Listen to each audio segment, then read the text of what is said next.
I 100%ed Bear and Breakfast, a charming indie management sim with some unfortunate problems with the management part.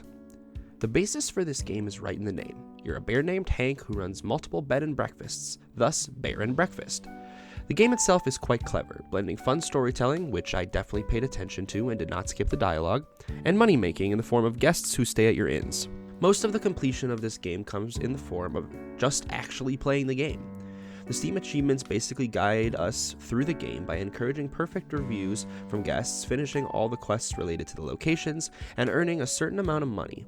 I'm not going to go through each individual achievement because they're easy enough to follow, as they are either story-based or gameplay-based. Nothing out of the ordinary really comes up. The game starts with the dinky shed in Timber Crossing. Things start pretty simple from here. Each guest needs a bedroom, and that's about it. The amount of money that you receive depends on how much comfort and decoration is in the room, the green and purple statistics respectively. Comfort can be increased by adding higher levels of furniture into your rooms.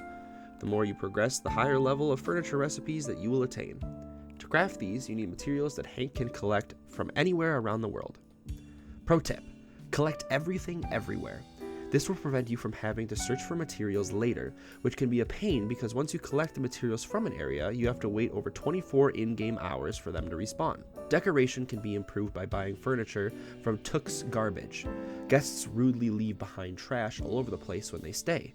This is useful currency for the crafty raccoon who sells you furniture to increase the decoration stat. After your rooms are all set up, you take guest requests, let them complete their stay, and earn money based on how high your stats are for the room compared to the guest stats. This cycle repeats throughout the game, but each area adds different dynamics to the game. The second place to stay is the motel at the A24. Here, bathrooms are introduced because apparently the people staying at Timber Crossing can hold it for 1 to 2 days. Bathrooms have range that must reach each room in order to have the proper hygiene stat. Each bathroom needs a toilet, sink, and bath to be complete. The motel also introduces special rooms. The first one is the distillery. Some folks will want to have special amenities in order to stay at your inn. They're mostly just an extra space to worry about and don't add much value to the game except increased decoration. The third place to stay is the farmhouse at High Lake, introducing not 1 but 2 new room types: kitchens and dining rooms. The kitchen requires various appliances, while the dining room needs a buffet and a table with chairs. Keep in mind that the kitchen objects give you negative decoration that need to be balanced out, so it's best to have the kitchen not align with the bedrooms so as to not impact the score. You also need to get recipes from Julia the Goat. Then you need to pick the recipes manually and keep crafting through this little mini game. This part is extremely unfun and thankfully is remedied by later advancements. There is also a new special room, the campfire. The ski resort at Winterberry is next, adding utility rooms. Jax the Mastiff teaches you how to control the temperature of the resorts using wood. There are also 2 new specialty rooms, the lounge and the movie theater. The ski resort also has 2 buildings to manage, the first time this happens in the game, but certainly not the last. At this point, you should be unlocking the quests that allow you to start automating some of these processes. Some come in the form of staff members. These include Gus, who takes offers to stay and collects money, Wade, who collects garbage, Julia, who cooks recipes without ingredients, and Jax, who controls the temperature without fuel. They take some of the cut every day, but they make the game easier and honestly more enjoyable. I recommend doing these quests immediately to make the grind a little less strenuous.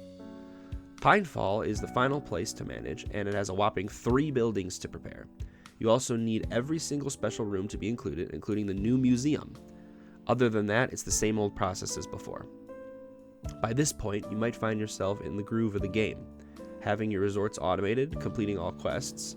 But if you're anything like me, you probably start running into a few issues. The first is that you will run out of the high quality ingredients. Luckily, you can buy the materials from Ipswich's wholesale at the A24, but this leads to the second problem: money. You may find it difficult to turn a profit with all of your staff members. What I had to do was literally leave the game running overnight to have enough money for everything. Most of your locations will become fairly obsolete and just become money generators.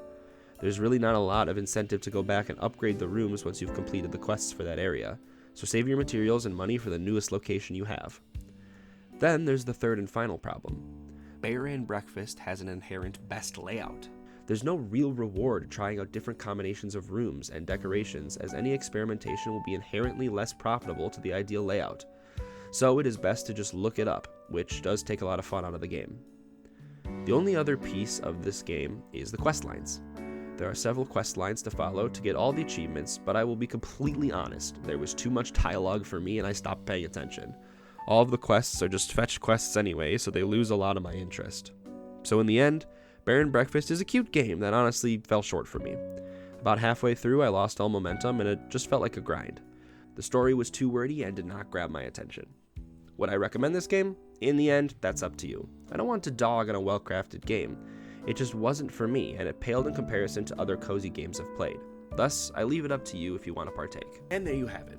Everything you need to do to 100% Bear and Breakfast. I hope you enjoyed, and we'll see you next time.